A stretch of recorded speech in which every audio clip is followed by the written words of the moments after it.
안녕하십니까. 두 번째 시간입니다.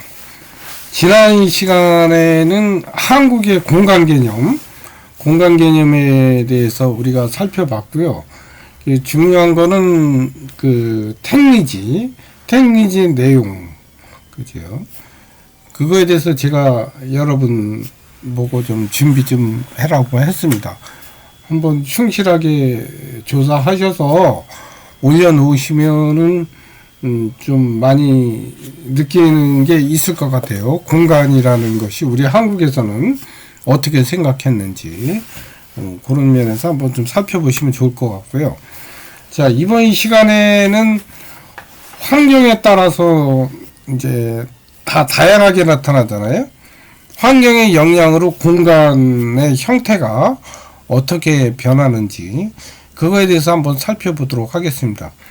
특히 여기서 이제 환경의 영향이라지만 환경은 이제 기후를 보통 많이 얘기하죠. 그래서 요즘은 그래도 이제 과학기술의 이제 영향, 그 다음에 세계화의 영향으로 다 거의 비슷한 가옥구조가 이렇게 나타나죠. 그죠? 왜냐면 우리나라 지금 짓는 건물도 뭐 뉴욕에 가도 있고, 뭐 중국에 가도 있고, 어디서나 쉽게 볼 수 있는 가옥구조고 다 비슷하게 집니다. 또 건축기술이 굉장히 많이 발전도 했고요. 근데 이제 여기서 말하는 거는 이제 전통가옥. 예전에 가옥들은 어떻게 졌는가. 근데 그런 가옥들을 보면, 전통가옥들을 보면 자기네 그 사는 지역의 기후를 반영해서 짓는다는 거예요. 그래서 이제 여기서 말하는 것은 이런 기후 환경에 따라서 어떻게 공간을 변화시켰는지, 어떤 형태를 변화시켰는지 그런 것들을 한번 살펴보는 그러한 장이 되겠습니다. 먼저 이제 열대기후, 그러니까 굉장히 덥고 비가 많이 오는 데 있죠. 그런 열대기후는 이제 고산가옥이라고 그래서 여러분 고산가옥은 뭐 인도네시아나 저기 인도 차이나 반도 또 필리핀 가도 볼 수 있습니다. 그러니까 보통 어떻게 했냐면 시골에 가면 이렇게 우리 옛날에 원두막 생각하시면 될 것 같아요. 지상에서 뭐 한 2m, 1m 이렇게 높이에서 그 위에다 공간 이렇게 세우는 고산가옥, 이런 것을 이제 우리가 고산가옥이라고 얘기합니다. 이제 우리 사실은 이 기후 환경의 영향이 우리가 지금 이 공간하고 지금 살펴보고 있잖아요. 왜냐하면 공간이라는 건 지금 이 형태로 말하면 이제 가옥 또는 집, 쉽게 말하면 집이잖아요. 그죠? 이 공간을 사람들이 어떤 형태를 이루고 살아가는가 라는 걸 이제 기후의 영향과 그런 가옥의 형태를 살펴보는 거잖아요.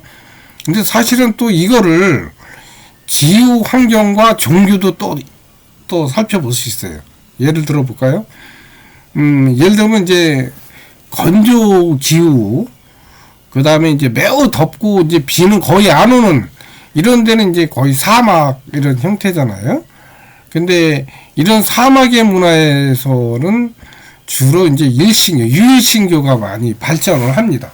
그러다 보니까 이런 아주 덥고 비 거의 안 오는 이 사막의 그런 공간에서는 하늘에 대한 개념이 거의 생명으로 이렇게 상징이 되고요. 땅은 죽음으로 이렇게 상징을 하면서 이분법적 사고가 발전하는 거죠. 이런 이분법적 사고를 이렇게 발전시키는 게 이제 유대교, 또 이제 기독교 또는 그리스도교, 그죠? 그리스도교회 안에 이제 개신교, 카톨릭이 이제 같이 들어갑니다. 그죠? 그 다음에 이슬람교. 이런 종교들은 굉장히 좀 이분법적인, 또 굉장히 급진적이고, 그 다음에 이제 좀 진보적이죠. 그 다음에 시간도 굉장히 좀 이론론적이에요. 그죠? 순환론적이 아니고 이론론적이에요. 그에 반해서 이제 열대 몬순기후, 뭐 좀 덥고 또 비도 많이 오고 이런 데의 종교는 이제 주로 이제 많이 덥고 막 이제 짜증이 나니까 이 숲 같은 데 가서 명상을 많이 했어요. 그래서 이제 명상을 이제 중시하다 보니까 이제 인도의 힌두 같은 거, 힌두교, 또 인도에서 또 발생한 종교도 있죠. 불교. 뭐 이런 불교. 그다음에 이제 그 불교의 이제 금강교죠. 이제 파죠. 금강파. 그게 이제 티베트 불교가 되는 이런 기후에서는 주로 이제 명상을 많이 하고 이런 형태. 그다음에 시간도 굉장히 순환론적입니다. 여기는 직선적인 데 반해서 시간의 개념도 좀 순환론적이에요. 종교도 기후 환경에 따라서 이렇게 좀 다르죠. 좀 그런 정도로 이제 이해하시면 될 거고, 그 다음에 이제 형태도, 어떻게 짓냐면, 이렇게 아까 말한 일신교가 발달한 데 가보면, 보통 이제 바위 동굴, 뭐 이런 데 많이 하잖아요. 그 다음에 집과 집 사이를 되게 좁게 짓고, 또 창문도 이렇게 좁게 만들고, 그 다음에 벽은 두껍게 합니다. 왜냐하면, 이게 더우면 안 되잖아요. 그러니까 시원한 게 빠져나가지 않게. 이렇게 이제 집의 형태를 전통 가옥에서 많이 지었습니다. 그 다음에 이제 온대기후, 사계절이 다 있는 이런데, 특히 이제 우리나라 생각하시면 되죠. 우리나라는 보통 가옥을 남향 위주를 많이 하죠. 그리고 이제 북서풍을 거의 이제 차단하는 형태의 그런 가옥을 많이 짓는 그런 공간을 또 선호하고요. 그죠? 온대기후는 이제 좀 그런 성향이 상당히 강합니다. 그 다음에 이제 추운데, 뭐 시베리아 뭐 이런 데 있죠. 저 냉대기후. 냉대기후에 사는 사람들의 이제 가옥 형태를 보면 주로 이제 주변에 뭐 나무라든지 이거 주변 재료를 이용해서 많이 짓고, 또 저쪽에 그 어디죠? 에스키모 이런 데도 있잖아요. 그 툰드라. 그래서 뭐 눈을 이용해서 이렇게 집을 짓고, 그리고 그 밑에 이렇게 호텔도 만들고 얼음으로도 만들고 이제 그렇게 하잖아요. 그죠? 네, 이런 형태. 그 다음에 이제 그러면서 거기 이제 벽난로를 이렇게 한다든지 뭐 이런 형태의 가옥 구조를 많이 발전을 시킵니다. 이제 이게 이렇듯이 이런 환경의 영향에 따라서, 기후 환경의 변화에 따라서 이 공간, 이게 집의 형태들이 다 틀렸어요. 이 집의 형태가 틀리다는 건 뭐예요? 공간 구조가 다 틀렸다는 거죠. 그죠? 뭔 말인지 아시겠죠? 그러니까 이제 문화라는 것도, 이 집의 형태는 뭐예요? 문화잖아요. 그죠? 이 문화도 어디에 영향을 받아요? 기후 환경의 영향에 따라서 문화도 이렇게 변할 수 있다라는 거잖아요. 문화는 변하지 않는다? 그건 틀린 얘기죠. 문화는 변합니다. 항상 물론 인문학적, 환경적, 뭐 역사적 이런 여러 가지 복합적인 형태에 의해서 인간의 문화는 변합니다. 세상에 변하지 않는 것은 생명이 없는 것밖에 없을 거예요. 그죠? 뭐 바위라든지 산이라든지 이런 거 있죠. 이런 거는 변할 수가 없죠. 그죠? 그러나 생명 있는 모든 것은 씨앗이 떨어지고 또 새로운 생명이 태어나고 뭐 이런 식으로 해서 계속 변화해 갑니다. 나무도 변하고 인간도 변하고 다 변하죠. 생명이 있는 것은, 모든 것은 변한다. 이렇게 보시면 될 것 같아요. 자, 이런 환경의 영향으로 인해서 이렇게 이제 전통적인 공간 구조들은 이렇게 변했는데, 그러면 현대사회는 어떨까요? 이제 현대사회는 이제 뭐 예전에 이렇게 평면 지도를 이제 넘어서 입체 지도까지 이제 뭐 개발하고 이제 그런 게 가능하게 되면서 이제 공간 구조라든지 공간 구조의 변화나 또 미래 정보 이런 것은 이제 예측하게 되잖아요. 그러면서 이제 이런 것에 대한 형태가 많이 세계화되고 좀 일원화됐죠. 좋은 거는 많이 갖다 하고 이런 식으로 많이 좀 변화는 됐어요. 그러나 지금 제가 말씀드리는 거는 전통적인 환경의 영향에 의했을 때 이렇게 고산가옥 뭐 이런 식으로 형태를 나눠볼 수 있다. 이런 얘기입니다. 이런 전통적인 것을 통해서 우리는 환경이 우리 공간 형태의 변화를 준다라는 것을 우리가 이제 알 수 있고요. 현대인에게 그러면 오늘날 우리에게 공간의 개념은 무엇인가? 공간의 개념은 이제 뭐 국가한테는 영토의 개념도 되고, 그죠? 또 우리 개인적 삶에서는 이제 내가 사는 집, 장소 이런 개념이잖아요. 그러다 보니까 국가는 어때요? 뭐 요즘도 뭐 남해 뭐 이래서 중국하고 지금 수없이 많이 이렇게 다투잖아요. 남중국해 이래가지고 해양 자원을 가지고 많이 다투듯이 전쟁까지 불사하고요. 그 다음에 공간의 정보 이런 거를 이제 무시하고 우리가 살아가는 거는 이제 불가능하게 됐죠. 모든 걸 여러분 무심하지만 모든 그 공간 어느 장소 어디 가면은 GPS 또 구글 이런 건 지도가 아주 입체적으로 상세하게 나오죠, 그죠? 그래 이렇게는 이제 현대인들한테는 이렇게 상당히 이제 공간의 정보가 많이 일반화돼 있고 이제 많이 달라졌다라는 것을 이제 여러분들이 이제 이해하시면 될 것 같습니다. 자, 이제 이런 환경의 변화에 따른 공간의 변화 이런 것들은 이제 우리가 여기 책에서는요 157페이지까지 좀 이렇게 설명이 돼 있어요. 설명이 있는데 여러분들이 뭐 151페이지부터 157페이지 좀 길게 돼 있는데요. 한번 쭉 읽어보시면은 제가 설명한 내용이긴 한데 한번 문자로 또 확인 한번 해 보십시오. 자, 이제 공간의 변화. 공간 변화에 아까 말한 이제 뭐 그 집의 형태나 이런 거죠. 네, 장소, 삶의 가구 이런 변화, 이런 장소의 변화, 이런 장소의 변화의 원인은 그럼 뭔가라는 거죠. 자, 장소나 뭐 이런 거에 영향을 주는 거는 이제 기후 또는 뭐 정책이나 도시화 또 이주 뭐 이런 게 있을 수 있죠. 자, 우리 이거는 하나씩 볼까요? 그럼 기후 변화가 어떻게 공간의 공간 간의 공간은 제가 아까 뭐라 그랬죠? 이제 여기서 말하는 공간을 조금 여러분이 장소 이렇게 표현하면 될 것 같아요, 그죠? 장소로 이해하세요. 너무 좀 이렇게 추상적으로 생각하실 것 같아서 그냥 장소가 어떻게 변화가 되는 거예요? 기후가 변하면. 자, 우리 어땠을까요?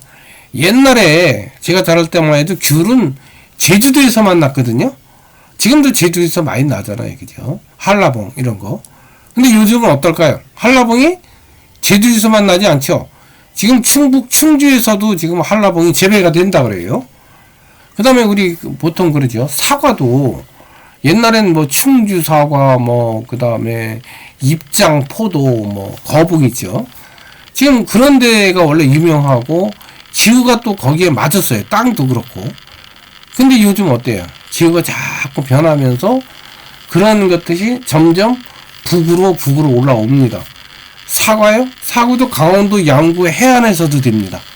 양구 해안 아죠? 고산지대예요. 거기가 거의 민통선 부근이거든요. 근데 사과가 달고 맛있어요. 그러니까 이렇게 기후의 변화에 따라서 점점 이제 위로 올라오게 되죠. 그죠? 예전에는 저 남쪽에서만 자라던 것들이 이제는 점점 북으로 올라온다는 거죠. 이게 기후의 변화에 따른 이제 공간 변화입니다. 이게 이제 농업 부문의 이런, 우리 농업도 그래요. 예전에는 감자 같은 거 있잖아요. 감자 같은 게 이 북쪽에서 뭐 강원도 같은 데서 많이 됐거든요. 근데 요즘은 뭐 어때요?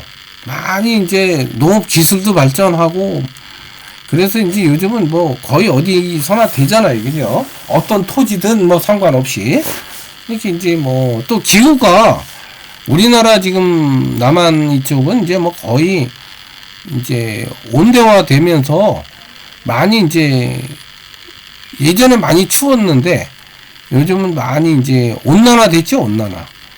그래서 지금은 뭐 서울도 좀 많이 따뜻해지고, 이렇게. 그래서 기후변화에 따라서 이런 공간, 농업 공간들도 이 농사 짓는 분들이 이제 변화하는 거죠. 또 기후에 따라서 어떨까요? 양봉하시는 분들도 막 이동하잖아요. 그죠?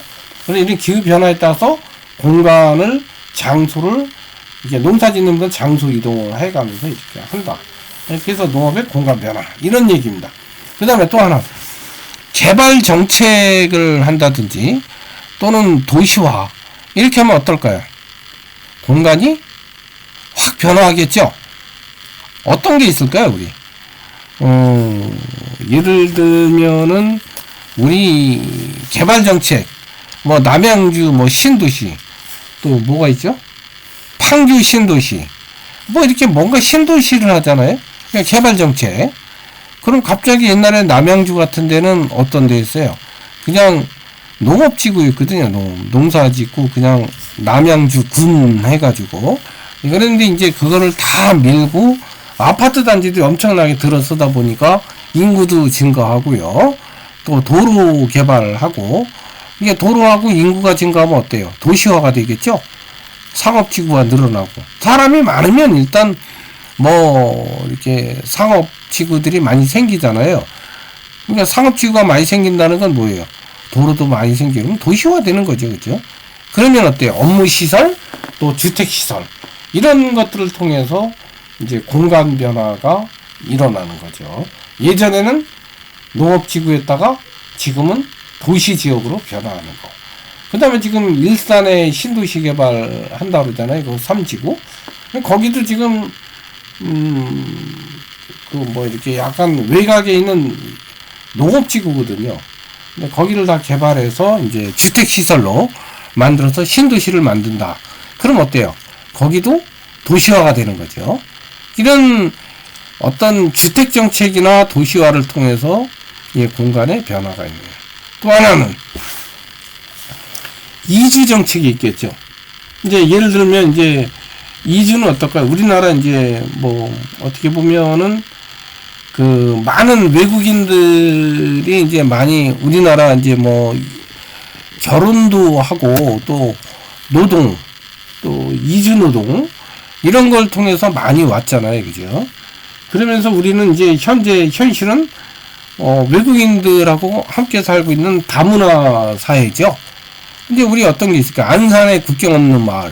그죠? 또 영등포구 대림동에 가면 이제 거의 뭐 차이나타운식으로 쫙 잖아요. 그죠?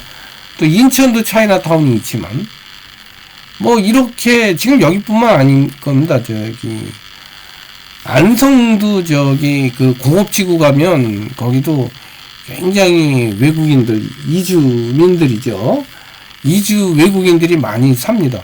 그러면서 어떻게 될까요? 그 공간이, 환경이 많이 변하죠. 지금 저 안산에 국경 없는 마을 가보면 많이 변했어요. 예전보다. 또 영등포구 대림동이요? 거기도 많이 변했습니다. 또 인천의 차이나타운이요? 거기도 많이 변했어요. 이제 이런 식으로 공간에 이주를 또 외국인의 이주가 많아지면 이제 그거를 통해서 공간 변화가 일어나는 거죠. 근데 거기 살던 사람들이 이제 팔고 가고 이제 이런 식으로 해서 외국인들이 모여서 거기서 네트워크를 형성하고 이렇게 살아가는 겁니다. 그 뭐 도시화는 아까 얘기했듯이 뭐 남양주, 판교, 뭐 세종시 이런 거 그러니까 뭐 신도시 개발이나 정책 이런 걸 통해서 이제 공간을 변화시키는 거죠. 아시겠죠? 기후, 또 개발 정책이나 도시화, 이주화 이런 걸 통해서 우리는 공간 변화도 일어난다 라는 것을 우리가 이해하면 되겠습니다. 자, 이제 마지막으로 다문화 공간에 대해서 이제 말씀을 드릴 텐데 이거 뭐 두 개 나눠서요. 이게 끝입니다. 여기 책에서는 이제 159페이지부터 이제 161페이지까지 설명이 돼 있어요. 한 2장 돼 있는데요. 요건 이제 무슨 말이냐면, 외국인 밀집 지역 형성이라는 거는 뭐냐면, 어느 이제 특정 지역에, 아까 차이나타운 얘기했잖아요. 뭐 중국 사람들 출신들이 모여서 거주하면서 그들 남들의 인프라가 형성되고 이제 활동을 통해서 정보 교환이 이루어지는 거 있죠. 근데 이런데 뭐 차이나타운 뭐 그다음에 뭐 차이나타운만 아니고 뭘까요? 저 서울의 방배동의 설해마을, 또 가평의 뿌티프랑스, 뭐 이런 데가 다 이제 외국인 밀집 지역이라고 이렇게 볼 수 있죠. 그죠? 이런 게 밀집 지역의 개념입니다. 근데 이런 밀집 지역은 이제 4단계로 나눠서 이제 형성이 된다고 그래요. 책에는 이게 뭐 그림으로 이렇게 돼 있습니다. 뭐 개인 이주 뭐 이렇게 돼 있는데, 이제 이거는 여기 이제 그림으로 돼 있으니까 뭐 개인 이주 2단계는 가족 및 네트워크 형성, 그 다음에 끝에는 이제 영구 정착 및 이제 소수 민족의 정치화 이렇게 돼 있습니다. 요게 이제 무슨 말이냐면, 근데 이거예요. 개인 이주라는 거는 이제 처음에는 임시 노동자로 이제 들어오잖아요. 그죠? 이제 그 얘기를 하고 있는 거고, 두 번째 이제 뭐 친족 네트워크 형성이라는 거는 이제 이렇게 들어와서 막 일하고 이러면 기간이 늘면서 서로 그들끼리 이제 네트워크나 상호부주를 이루잖아요. 그죠? 그래서 그 네트워크 형성하는 거고, 그 다음에 이제 이렇게 네트워크를 형성하면서 살다 보니까 이 사람들끼리의 공동체나 또 조직, 또 이렇게 또 조그만 상점 뭐 이런 걸 차리고, 그럼 또 이것과 관련된 직업도 형성이 되고, 그죠? 그런 이런 인프라가 형성이 되는 것, 이걸 이제 3단계로 얘기하는 거고요. 그 다음에 이 사람들이 또 이렇게 막 살다 보니까 그냥 뭐 물론 이제 국가 정책에 따라서 이제 조금씩 차이는 있는데, 영구 정착을 할 것인지 아니면 그냥 소수민족으로서 그냥 이렇게 계속 살 것인지를 이제 이 사람들이 결정하고 살아간다. 예, 그래서 이게 4단계로 이렇게 밀집 지역에 사는 사람들 이렇게 이야기를 하고 있는 겁니다. 책에서 이런 내용을 하고 있는 거예요. 이거를 지금 한 장에 거쳐서 설명을 하고 있네요. 자, 그 다음에 마지막으로 외국인 밀집 지역이 갖는 이 공간적 의미, 우리는 지금 이 시간은 공간에 대한 의미를 우리가 지금 파악하려고 하고 있는 거잖아요. 그죠? 이게 공간적 의미가 무엇이냐라는 게 중요한 거죠. 외국인 밀집 지역에 대한 개념, 또 형성 단계, 이런 것도 우리가 지금 이제 앞에서 봤잖아요. 그러면 그런 것이 갖는 공간적 의미는 뭐냐라는 거죠. 그죠? 그러면 이 사람들이 밀집 지역을 하면서 이 사람들은 그러면 뭐 그냥 막 살아가는 뭐 사냐 이런 건 아니고, 이 사람들은 또 이렇게 모여 살면서 사회적 관계에 의해서 그들 남들은 뭔가 생산하잖아요. 물질을 생산하고, 또 그 생산하는 그 자체가 또 그들의 사회적 관계를 또 형성하고 생산하는 거. 이제 이게 이제 뭐냐면 사회와 그들의 그 모여 사는 외국인 밀집 지역의 공간, 이런 복합체라고 하는 거죠. 그거를 이제 우리 사회적 관계 생산 공간 복합체 이렇게 얘기할 수 있습니다. 아시겠죠? 이 사람들이 그냥 놀고 먹는 게 아니고 어떤 사회적 관계를 생산한다는 거죠. 그들끼리. 또 그런 것이 또 이런 공간과 얽혀서 또 복합체를 형성하고, 이제 이것이 이제 요 뒤에서 설명하겠지만 뭐 설해마을, 뿌티프랑스, 차이나타운 뭐 이렇게 쭉 설명이 돼요. 그 다음에 이제 이 사람들은 이제 원래는 그렇잖아요. 어떤 공간에 뭐 예를 들면 영등포 대림동, 또 인천의 차이나타운 이런 데서는 이제 공간이 원래 이 도시에는 한정돼 있잖아요. 근데 이 사람들이 처음부터 확 들어온 게 아니라 처음에는 그냥 침입, 그냥 슬슬 들어왔다가 그 다음에 그 침입된 게 나가지 않고 계승하고, 애들한테 자기 자녀한테 계승하고 또 친척 불러들이고, 그리고 나서 또 그런 것이 이제 확장이 되니까 분리되고, 이런 생태학적 경쟁을 통해서 이 사람들이 점점 넓혀온 거예요. 그러면서 이제 자기네 나름대로의 구역으로 이제 분화해서 살고 있는 거죠. 아시겠죠? 한정된 공간에 이 사람들이 처음부터 들어온 곳은 아니고 생태학적 경쟁을 통해서 이제 자기 구역을 형성하고 거기서 분화된 거다 이런 거죠. 그러면서 또 이 사람들이 갖는 의미 중에 하나는 이제 고유한 이미지, 그죠? 또 그 사람들이 사는 공간을 하나의 상품으로 판매를 하고 있다는 거죠. 예, 조금 이제 어려운 말로 하면 문화의 타자성, 또 문화의 다양성, 이런 것이 이제 관광 요소로 이제 많이 부각되고 있습니다. 제가 아까 잠깐 얘기했지만요, 서울의 방배동 쪽에 설해마을, 이게 프랑스 사람들이 많이 사는, 프랑스 사람이 한 70% 산다고 그래요. 그 다음에 푸티프랑스, 가평의 전원도시로 프랑스 건축으로 해서 많이 잘 해놨습니다. 한번 가보실 필요가 있고요. 그 카페도 깔끔하더라고요. 그 다음에 차이나타운은 이제 인천도 있고 뭐 대림동도 있는데요. 근데 여기도 완전히 거의 중국인 마을이에요. 음식도 그런 게 굉장히 많고, 그래서 이색적 문화와 또 음식을 어느 정도 맛볼 수 있는, 그러면서 관광 요소로 이제 부각되는 거죠. 이런 것들이 이제 외국인의 밀집 지역, 이렇게 공감이 우리한테 주는 의미라고 할 수 있겠습니다. 그 내용이 지금 이제 161페이지까지 이제 설명이 되고 있어요. 그냥 쭉 읽어보시면 이 내용을 그냥 이렇게 말을 풀어서 한 겁니다. 여러분들이 좀 한번 살펴보시면 좋을 것 같고요. 자, 이제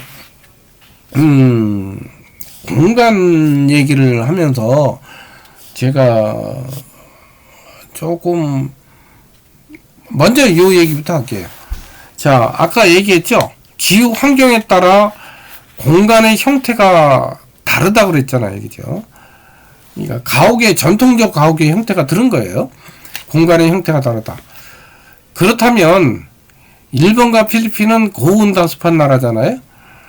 그러면 여러분이 이 두 나라의 전통적 가옥 구조에 대해서 한번 조사해서 적어서 매주 올리는 데 있죠. 거기다가 한번 적어서 올려 보세요.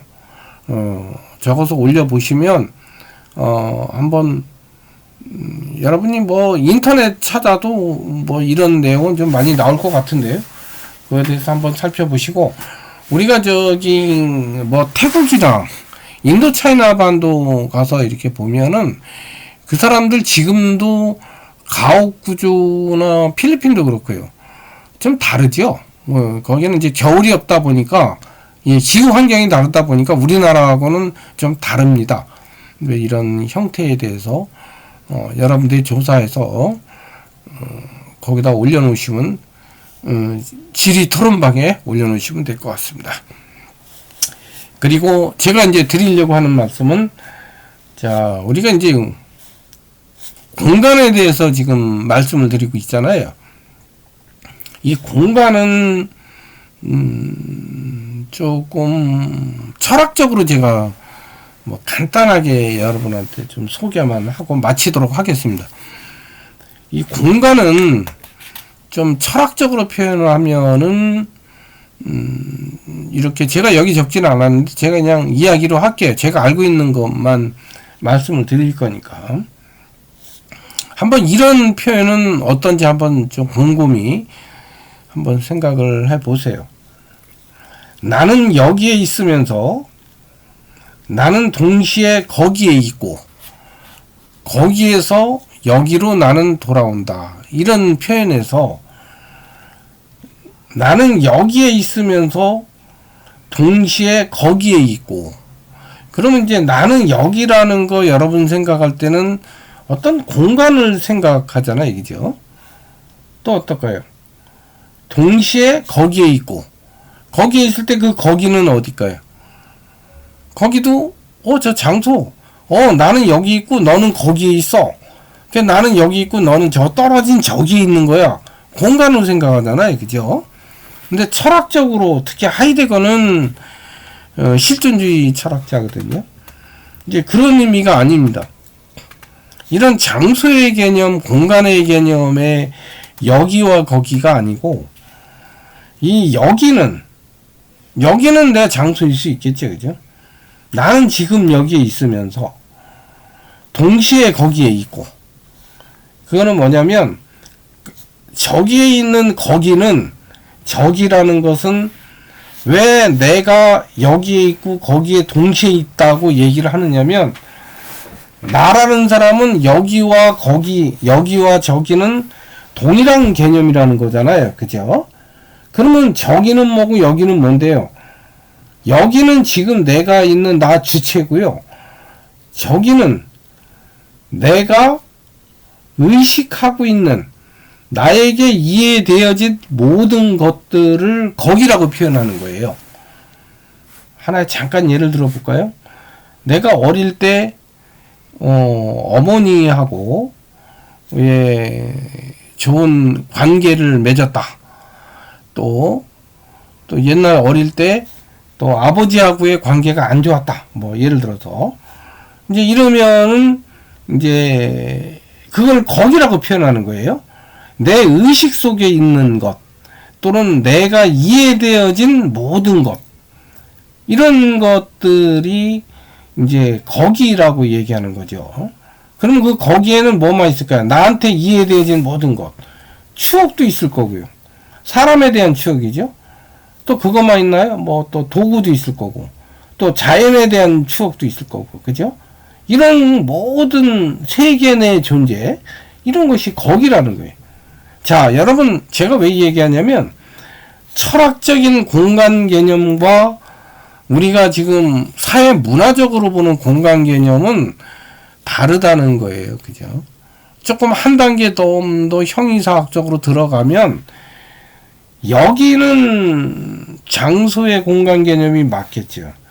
그러나 동시에 나는 저기에 있고 거기에 있고 거기서 나는 또 여기로 돌아온다, 이렇게 얘기할 때 그 거기는 내가 이해할 수 있는 모든 것, 내 추억 속에 있는 모든 것, 이런 내 의식이 기억되어진 모든 것, 이런 것을 의미하는 거죠.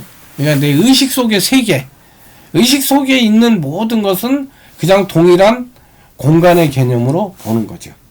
아시겠죠? 괜히 여러분 머리만 복잡하게 했나요? 그러나 이런 것도 있다라는 거를 이해 못 하셔도 됩니다. 그냥 이런 것이 있구나, 철학적으로의 공간 개념은 조금 이렇게 다를 수 있구나 라는 것만 좀 이해하시면 될 것 같습니다. 여러분 수고 많이 하셨습니다. 다음 주에 뵙도록 하겠습니다.